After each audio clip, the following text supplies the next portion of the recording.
Betrayal in Death, Book 12, in the Lieutenant Eve Dallas of the New York Police and Security Department. Woohoo! Welcome to the Daily Reads book series. I'm Christina K-O-S-T-I-N-A. This is where we read books, talk about books, no special effects, no theme music, none of that fancy stuff going on here. And if you could please hit the like and subscribe, I'd really, really appreciate it. No one sees my channel, so I have explained previously that these are my comfort books. These are my go-to books. And I read them in 2023, and I did not read them in 24 because I read them in 24. And I couldn't figure out how to do them because I've already reviewed them on the channel. And then I decided I'm just going to read them. We're not going to worry about the plot line. We're not going to worry about the stuff going on. I'm going to put my first review, my initial review, in the description. You can check that out after you read along with me and enjoy some of this stuff. I love these books. And Eve is, like I said, she's a lieutenant in the New York Police and Security Department. Her husband is Roarke. Somerset is the major domo. Galahad is the cat. And Feeney is the captain in EDD who was her mentor. And Peabody is her assistant right now. Later will be her partner. Mcnabb, we're going to talk about Mcnabb in this book. Peabody and Mcnabb hit a little bit of roadblock in this particular book. And it's because Peabody doesn't get it. She hasn't had she's looking at it as she's working on the case, and Mcnabb was looking at it like they're in a relationship, sort of, kind of. But Peabody is friends. She's not having sexual relations with Charles, who is an LC. And an LC is a licensed companion. And it's like streetwalkers get a license, and then someone goes to a motel room and gets another license, and someone who goes to the theater with you gets another type of license. So there's all different kinds of levels to LC, and Charles is at the top, and Peabody's been hanging out with Charles, going to the theater, blah blah blah blah blah, and they are not. So Eve knows, Roarke knows, but Mcnabb doesn't, and Peabody doesn't want Mcnabb to know that she's not intimate with Charles. And Mcnabb is jealous as all hell. And it's going to stay that way for a couple more books. I think 1 or 2 more books. Then the light bulb will come off here. But you have to understand, we don't see Mavis or Leonardo in this. Oh, maybe a little bit, but not much. But we do see Whitney, her boss, but we're not going to really read about him this time. And then there's 2 Homeland Security, HSI, I think, involved in this, and they screw up shit. We're not going to worry about them either. We're just going to focus on the characters. I'll put my initial review in the description. So Eve had her father did stuff to her biological father, and then he died at 8 when she was 8, and that's a whole term of circumstances that will be revealed later on. And she was put into foster homes, and the foster homes was almost as bad as her father. They treated her horribly, some cases tortured, sometimes physical torture, sometimes mental torture, and they were horrible. And then she did some state facilities after that. So Eve does not feel comfortable in social situations. She's learning. This is only book 12. We still got another 60 books to go. Thank God. I hope we hit 70 or 75 or even 100 one day. But so Eve. Oh, let me turn this stupid thing off. So Eve is just totally. She'd rather be tracking down some killers, doing a hand-to-hand fight with some chemi heads in an alley, than be at a social function. She hates social functions. However, she is married to the richest man in the world, and as his wife, she should, if possible, if she is not working that evening, to attend some of these social functions with him. And Rourke enjoys these social functions. And a lady who was a movie star in the, like ours, let's say 60s or 70s, maybe Hepburn, some classic film lady from the past. In this book, she's called Magna, and she's auctioning off the dresses she wore in different movies to raise money, and that's what they're attending. They're attending an auction.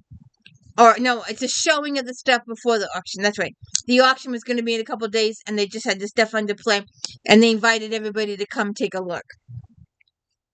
So that's what they're doing. And so we'll just do a little bit of this. We won't do the whole thing. For tonight, Lieutenant Eve Dallas of the New York City Police and Security Department wore no badge.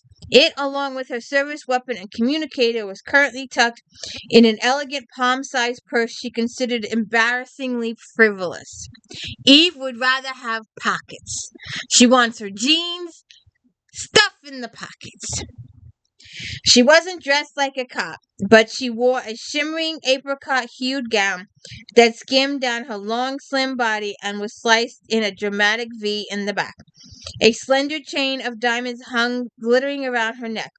More sparkled in her ears, and in a weak moment she had persuaded to have pierced.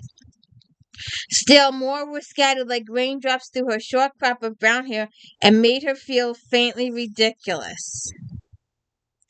So she doesn't feel comfortable in this situation. So she's at this black tie affair, and then Rourke comes, and every single time, in the first time she sees Rourke, in every single book, we gotta have that moment where she melts on the knees just at the sight of him, and then the rest of the book is good. But it's always the very first time you encounter Rourke, she's got to do the thing. It gets a little old, but in every first book, and the first thing she sees Rourke, it's the thing.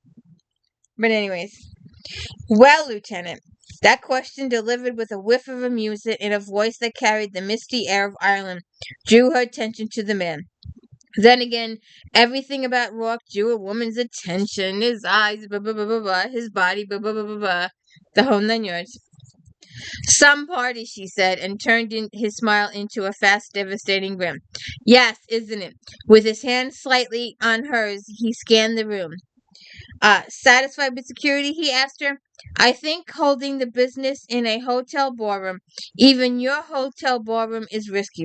You've got hundreds of millions of dollars worth of junk sitting around here. See, Eve doesn't appreciate jewelry or the costumes from the movies or any memorabilia from the movies. Give her a baseball team, give her, athletics, give her, weapon histories, that kind of, she's just not into this. He winced a little. Junk is not quite the descriptive phrase we hope for in our publicity efforts. Magna Lane's collection of art, jewelry, and entertainment memorabilia is arguably one of the finest to ever go to auction. Yeah, and she'll rake in a mint for it. I certainly hope so. As for handling the arrangements for security, display, and auction, Rourke Industries gets a nice piece of the pie. Her name's enough to push the bidding far above actual value. I think we're safe in predicting that twice the actual value will make up that pie by the end of things. Boggling, Eve thought. Boggling. You're figuring people will choke out $500 million for someone else's thing. Conservatively, and before the sentiment factors in. Jesus Christ. She could only shake her head. It's just stuff. Wait. I forgot who I was talking to. The king of stuff. And then, Magdalene, he tells her about a movie he saw when she was a kid. And, so we do all that. And Magna comes over and talks to Eve. They do a little female bonding. Just a little, cause Eve. Um, I don't think this lady appears in future books. I think it's just a one-time thing. There is another lady that's gonna cause trouble down the road, but I don't think we've gotten to her yet. Then a crime scene occurs, and I just was tickled uh because one of the security guys, where is it now? Let me see if I can find it.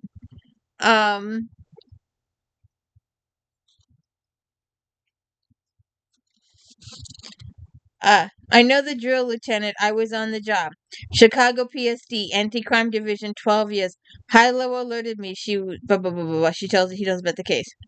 I appreciate it, Brightman. Since you were on the job, you know how many times a crime scene's corrupt by helping hands. Did you know the victim? Talks about the case. And then she says, where is it? I want to see if I can find it. Oh, then she turns around to him and says, why did you go off the job? What would make you leave the finest position in Eve's mind to the world? My current employer made me hell of an offer, and that's in reference to ROARKE. He's like, former cops, good security. Then we do the case. Oh, and Peabody shows up.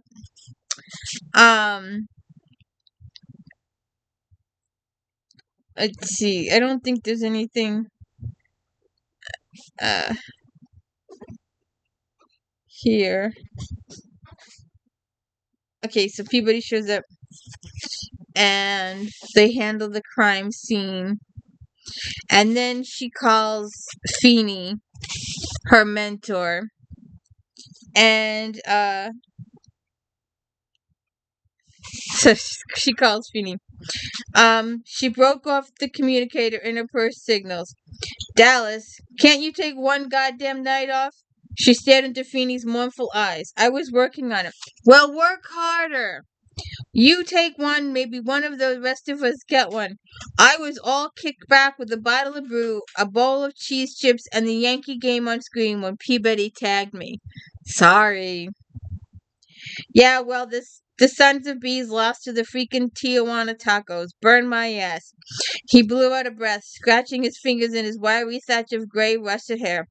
Anyway, somebody about your guy rang some bells with Peabody, shot the image through, and he runs it through. I talk about the case, and then as they're signing off, then he goes, just as they're gonna say goodbye, he's like, "Hey Dallas, what's that stuff in your hair?" She forgot that she had the diamonds in her hair for the party. And she's mortified, embarrassed that he noticed that. So then they're talking the next day, and it just cracked me up. Eve is looking out her window, for her very microscopic window in her office, and she likes it that way. Sir, there's a woman on the air tram out here with a lap full of flowers. Where the hell is she going with all those flowers? It's coming up on Mother's Day, Lieutenant. Could be paying her duty call a little early. I want to, and then they talk about the case, because Eve doesn't have a positive opinion about mothers. And she doesn't really remember hers at this juncture. And then they do more of the case, and then she goes, Captain Feeney's coming in on an investigation. Are you going to pull in Mcnabb? Eve glanced over her shoulder. Peabody was working hard to look casual, but that square, earnest face wasn't fashioned for bluffing. Not so long ago, if I hinted about pulling Mcnabb into an investigation, you would have whined and bitched. No, sir. I'd have started to whine and bitch, then you'd have slapped me down. After that, I'd have whined and bitched mentally. Anyway, times change. Mcnabb and I get along better now, mostly since we started having sex, except don't tell me about that stuff. I don't want to know that stuff. Eve was like, no, no, no, no, no, no, no, no, don't talk to me about that stuff. I was just going to say he's been acting a little weird. If you look up Mcnabb in the dictionary, weird is the common dictionary. Different weird, Peabody corrected, but filled with that little gem a way to use on him at the first opportunity. He's nice, really nice, sort of sweet and attentive. He brings me flowers. I think he's stealing them out of the park, but still. Just a few days ago, he took me to the movies, a chick flick I'd made noises about wanting to see. He hated it and made sure I knew it after, but he sprang for the admission and everything. Oh, man. So anyway, I can't hear you. I don't want to hear you. I'm not going to hear you. She doesn't want to hear about the date stuff. And then we go back to the case.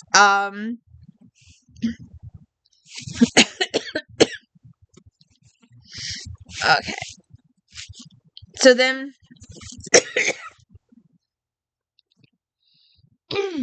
sorry. Sinus drip. So anyways, they're going back to the crime scene, and it's a hotel that Rourke owns. And she knows that somebody's in the room, but she doesn't know who's in the room.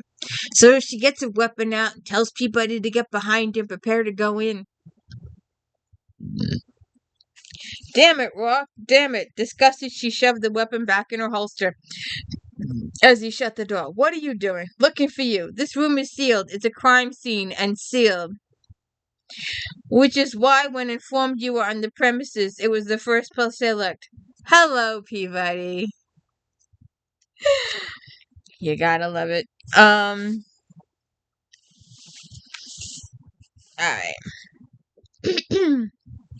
So then,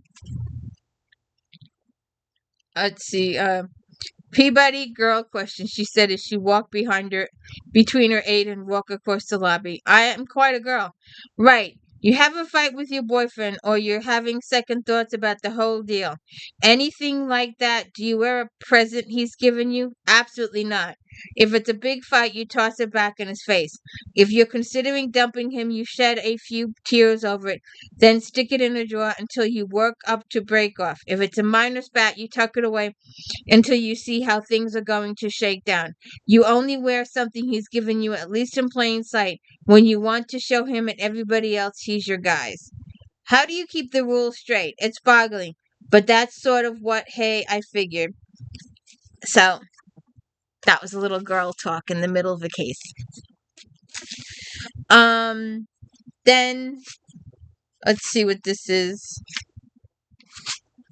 Oh, where'd it go? Shoot. Just a second. No special editing here.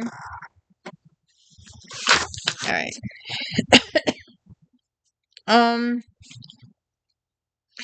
Eve walked in the front door of the house just as Rourke came down the stairs. She blew her bangs out of her eyes and frowned at him. What are you doing here? She asked. I live here.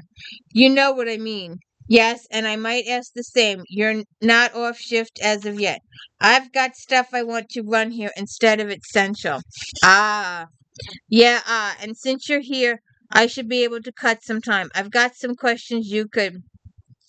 And then she discovered they have a guest, and Eve is not very comfortable with this guest, and nobody is comfortable with this guest, but Rourke likes the guy, but then the guy has nefarious purposes for this whole meeting, and that's part of the plot line that we won't discuss. Let's see.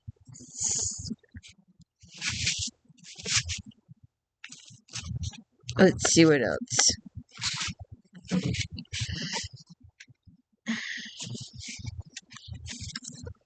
Eve strapped on her weapon and eyed her husband. He was enjoying a light breakfast in the seating area of their bedroom.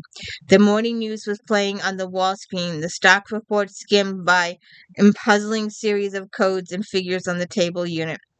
The cat Galahad lounged beside him with one of his dual eye colors aimed hopefully at a slice of Irish bacon neglected on Rourke's plate. How can you look like you've just come home from a weekend's vacation in some pamper spa? She demanded. Clean living? My ass. I know you were up till after 3, drinking whiskey and telling lies with your pal. I heard his loony laugh as the pair of you stumbled upstairs. He might have been a bit unsteady at the end of it. He turned to her, his blue eyes clear and rested. A few fingers of whiskey never known to set me under. I'm sorry we woke you. So he had hung out with his friend all night. Excuse me. How many of you would wake up rosy and clear after a night of drinking?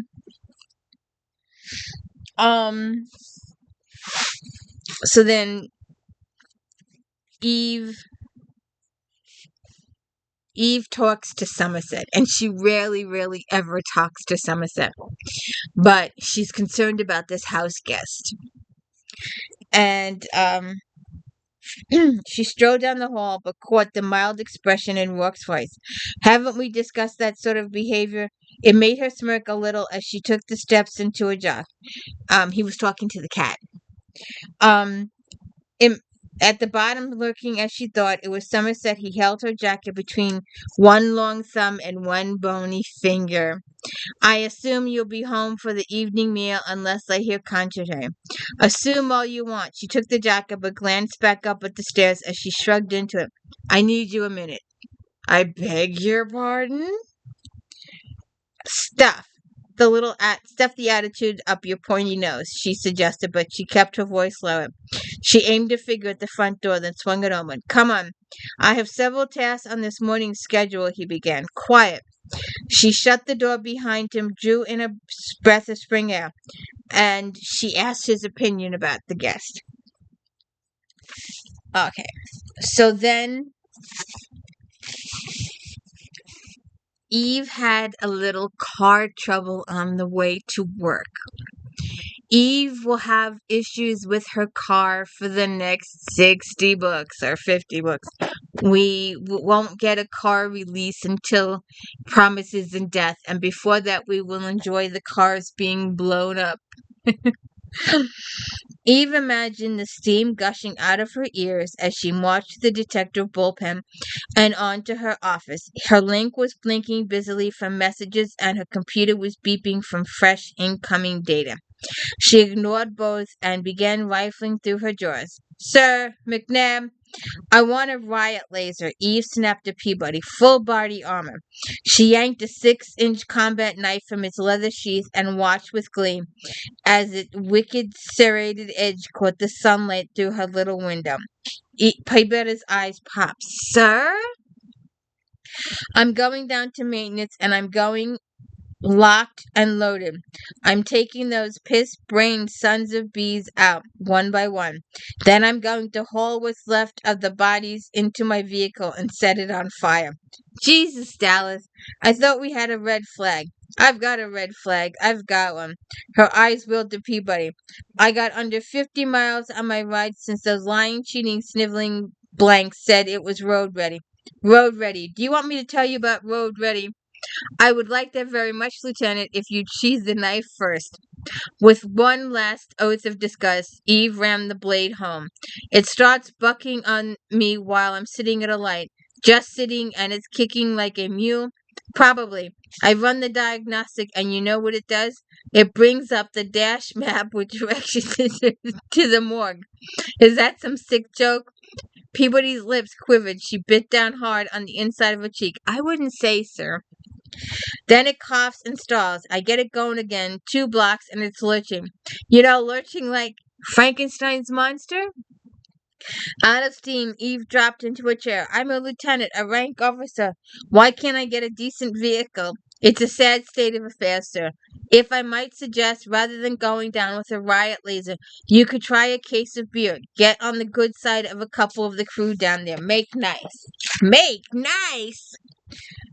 I'd rather swallow a live snake. You call down. Tell them I need my vehicle up and running within the hour. Me?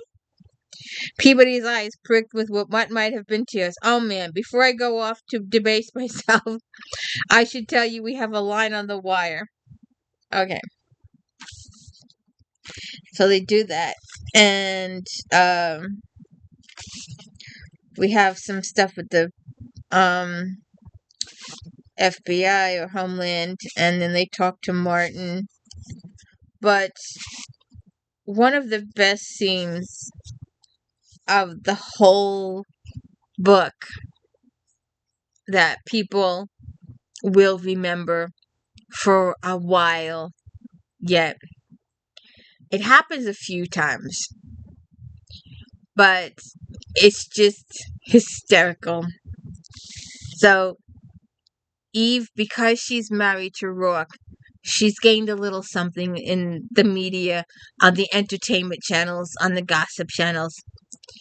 And later on, after the Icove case, it'll really, really start coming home that she's being recognized more and more often because of the movie and the book and all that kind of stuff.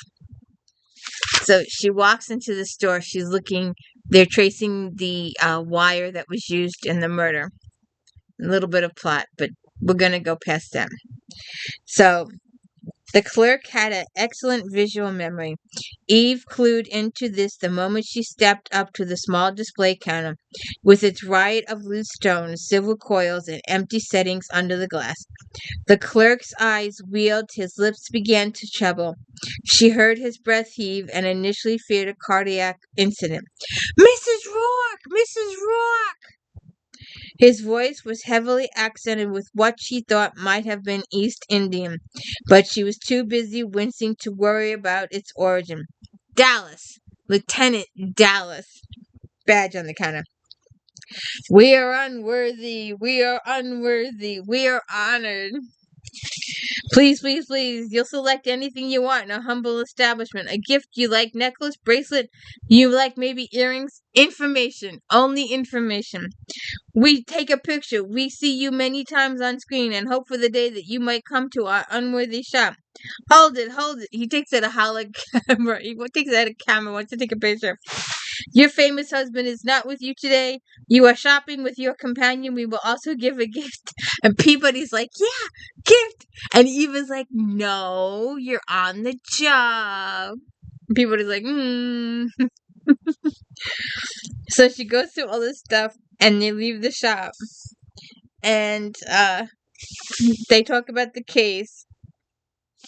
So then they get out back into the car on the way out. And Eve's telling Peabody she wants her to do this thing for her. I want you to contact the locations of the shop, blah, blah, blah, blah, blah. And then Peabody goes, this I can arrange for you, Mrs. Lieutenant Dallas Rourke. He turned to his brother, had a brief exchange. My brother will personally get this information for you, and I will personally call my cousins.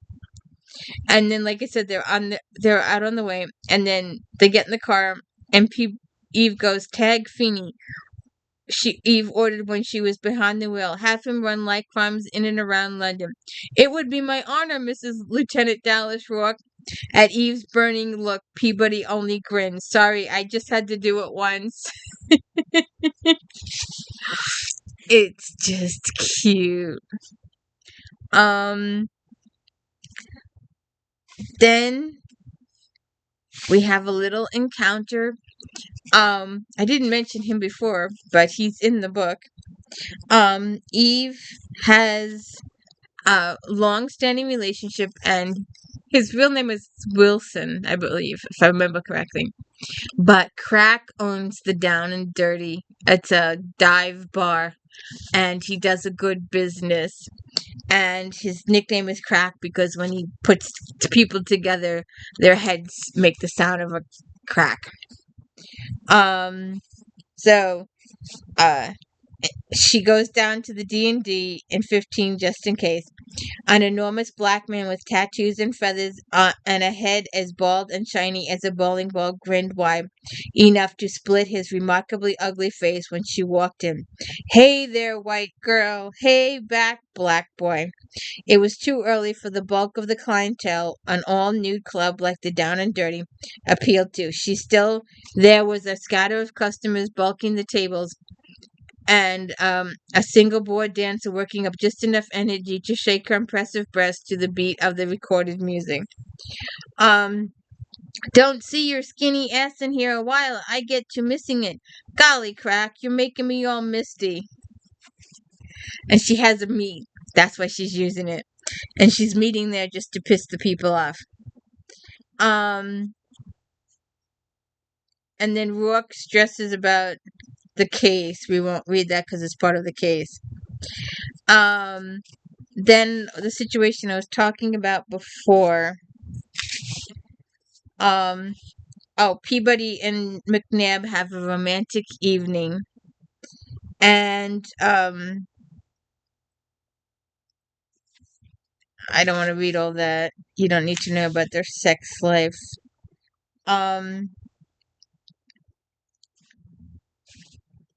But where's that scene?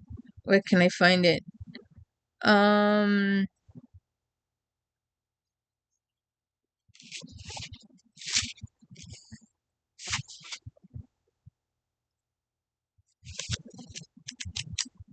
So Eve is busy with the case and she calls Peabody.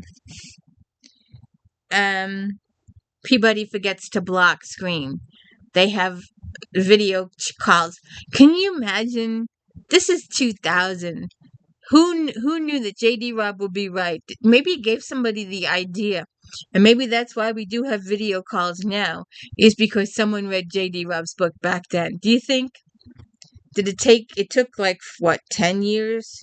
10, 15 years before the technology became readily available?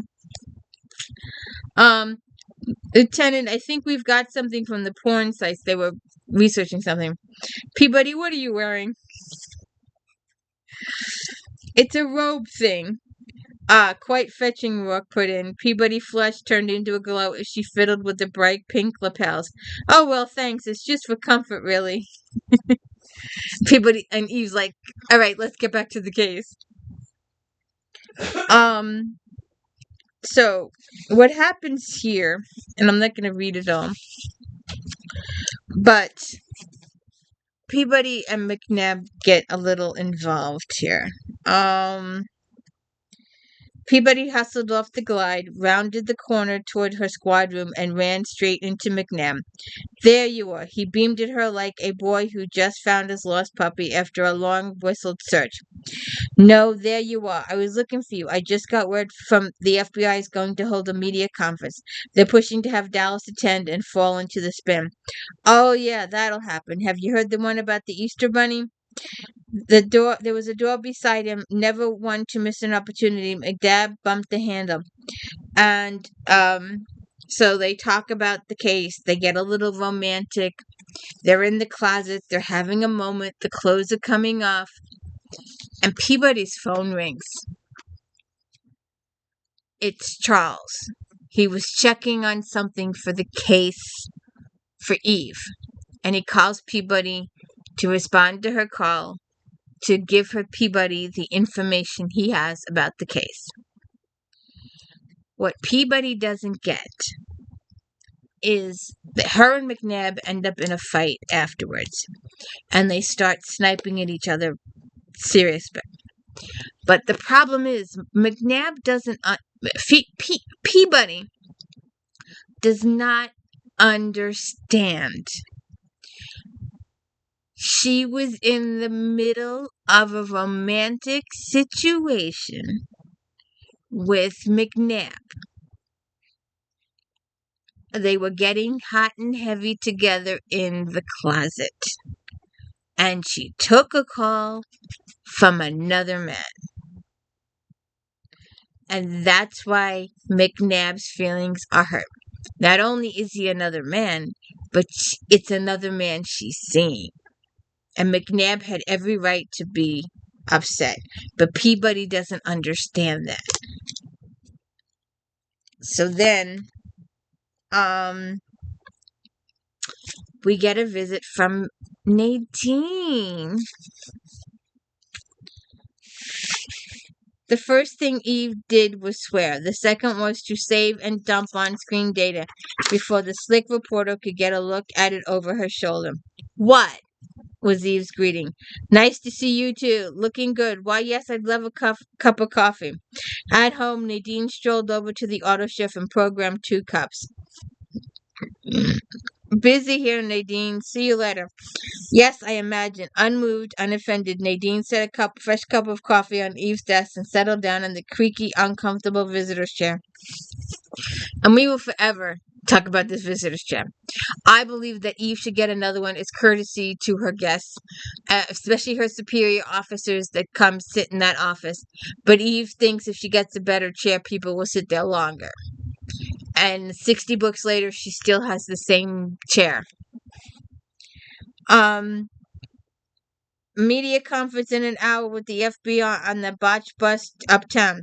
So why aren't you prepping for it? Oh, with a feline smile, Nadine sipped her coffee. I am. I get word about the conference, then get a whiff that you're to be involved. Even as I begin to ponder on that, I get word you're out. And the previously scheduled media conference with the NYPD is now washed. So no comment, Lieutenant Dallas? None. And Nadine knows. She knows. So they have a talk about the case. And then Rourke comes to see Feeney to help him out with the case. Ian Mcnabb jumped, rapped his knee on the underside of his desk. With an obligatory oath, he looked at Rourke. Hey, what are you doing here? I hope to see Feeney for a moment. Sure, he's back in his office through there. And to the right, his door's usually open. Fine, something wrong? Women.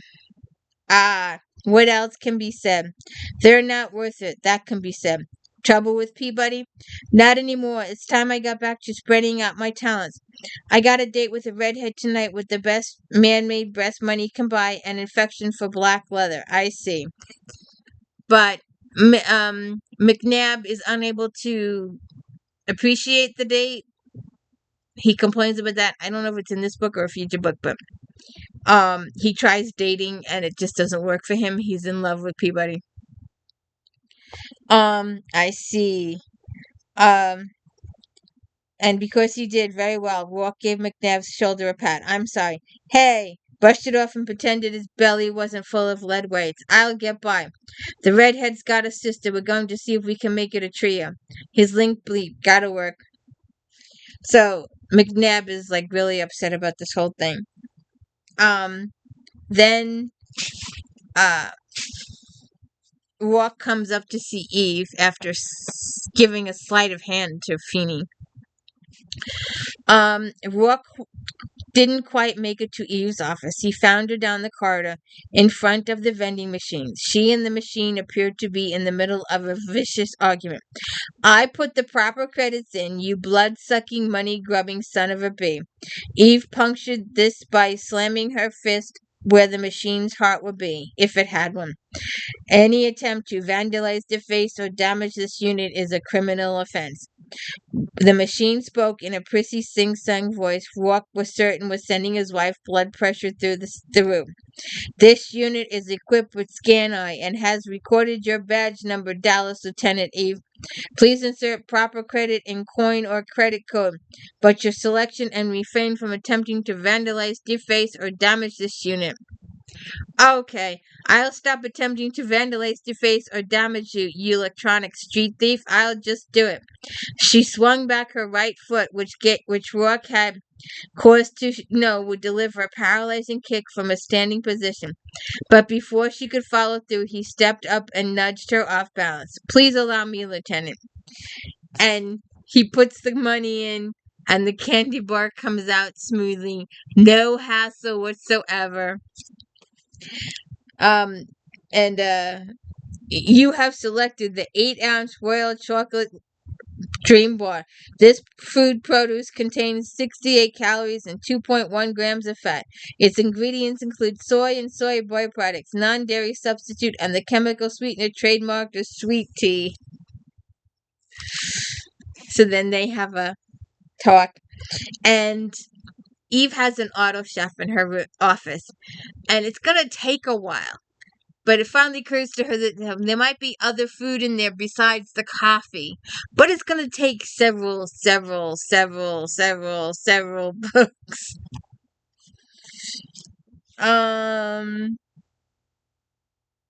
Did that, we did that. So Peabody and Mcnabb are still having some words. I believe they're at the house.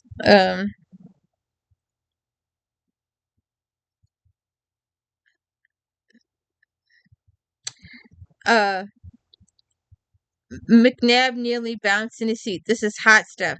Peabody spared a look for Mcnabb, now a withering one. Like you'd know. It's just, they're having words. They're having a lover's spat. Oh, another really good.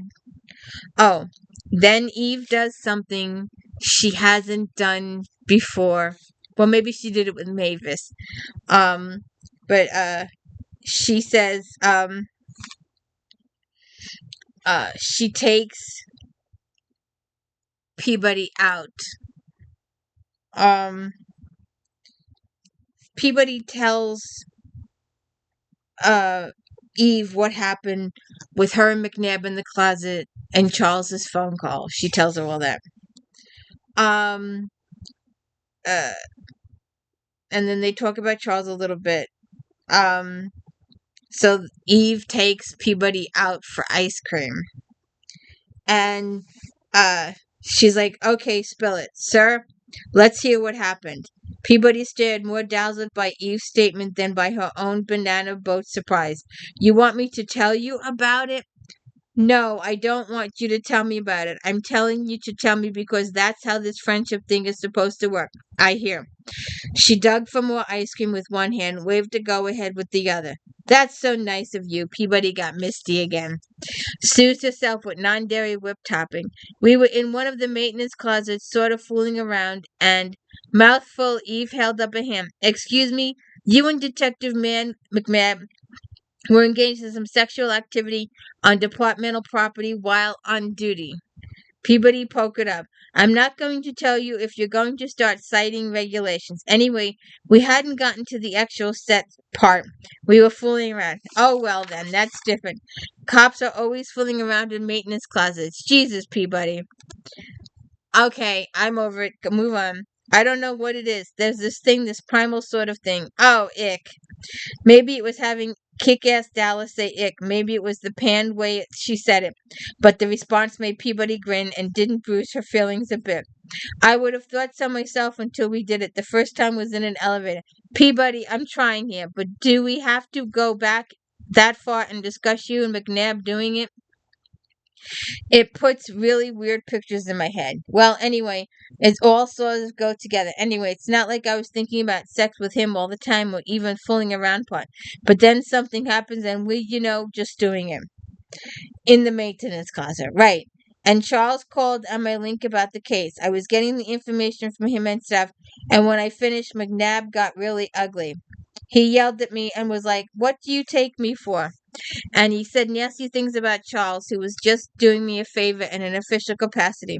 He got physical with you? Well, no, not really. He looked like he wanted to punch me, and you know what he said? I wasn't there, remember?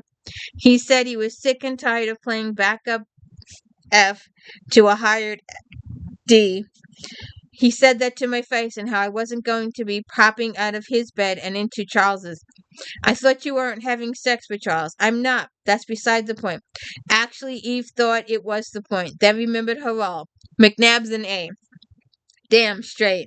I don't suppose you told him you and Charles weren't doing it. Hell no. I don't guess I would have either. I would have been too pissed off. What did you say? I said how we weren't exclusive, and then I see anybody I wanted, and so could he. Then the bastard makes a date with some big bum. Pig, Eve says. I never speaking him to again. You work together. Okay, I'm never speaking to him again except in official capacity. Peabody. I'm not good at this relationship stuff. How can you say that? You and Rourke are like perfect. Nobody's perfect. We're making it work. Let's see. But if I stand back and look at this like a case, we've got three players. You, McNabb, and Charles. You're the connection, so each of the points other reaction to other springs out of their relationship with you. McNabb's jealous. Nuh-uh, he was just being a pig. His classification as a pig is verified. However, Peabody, you're dating Charles, sort of. You're having sex with McNabb. McNabb assumes you're having sex with Charles. It's a wrong assumption, and it's probably stupid of him not to just ask you what's up. And even if you were sleeping with Charles, you're a free agent. But this is the assumption.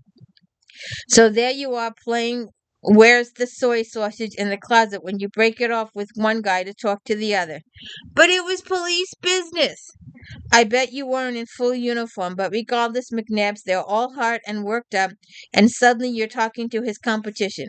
Knowing Charles, he didn't just stick to giving you the data, he flirted. So while you were talking to Charles, McNabb's growing fangs. I'm not saying he's not a moron. Obviously, he's a moron, but well, even moronic pigs have feelings. You think it's my fault. No, I think it's Rourke's fault. At Peabody's blank look, Eve shook her head. Never mind that. It's not a fault thing. Look, you start a personal deal with a guy you work with. There's going to be trouble. I don't think he's got any right to tell you who you can see or sleep with or whatever. But I don't think it's real smart to push his face in it either. See? You don't take a call from one guy when you're in bed with the other guy. Okay, so they get busy with the case. And this happens a lot. So many books later on in the future. But some of them, this is a short one. They get a little bit longer in the future because her fans love it. Absolutely love it. Some of them it's just, they get a little longer. They get a little more wordy. And they're so much fun. And I think that's why Nora did that, to extend them, to make them a little more wordy, to enjoy them whenever she could work one into a thing. There's one later down the road that is just hysterical. So she's running late. She's always running late. But she goes to the restaurant to meet Robb because he's having dinner with Magna and company. But we're not really going to go there. But so Eve walks into the restaurant. Eve strode across the circling room, boots, leather, and a badge, with the tuxedo-clad maitre d' scurrying after her and wringing his hands. Madame, he continued to say, if you please, Madame. Lieutenant, she snapped back, struggling to ignore both height and movement. The ground for her peace of mind was entirely too far away. She stopped just long enough to turn and drill her finger into the maitre d' chest. And I do please, so go away before I arrest you for being a public nuisance. Good Lord, Rourke. Magna watched the show in awe. She's magnificent. She is, isn't she? He got to his feet. Anton. He spoke softly, but his voice carried, and the maitre d' snapped to attention. Would you see we have another chair and a place setting for my wife? Wife? Anton nearly turned white, which wasn't an easy process with his dark olive complexion. Yes, sir. Immediately. They get longer. They get a little bit longer. And there's a couple of them when Eve's coming in, she's full of stuff. It's just funny as all hell. So then Peabody has this, Eve has another scene with Rourke,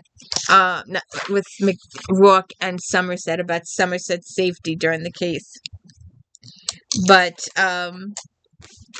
It's just awesome.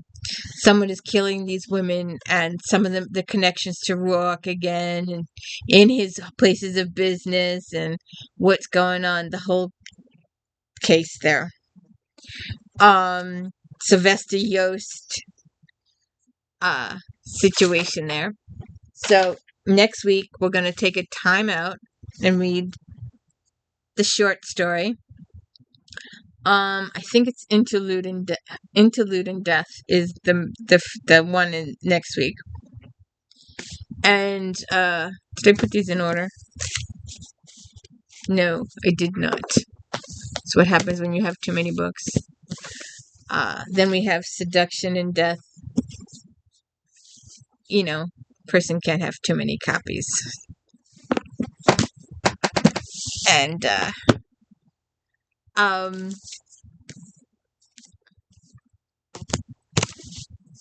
Purity and Death.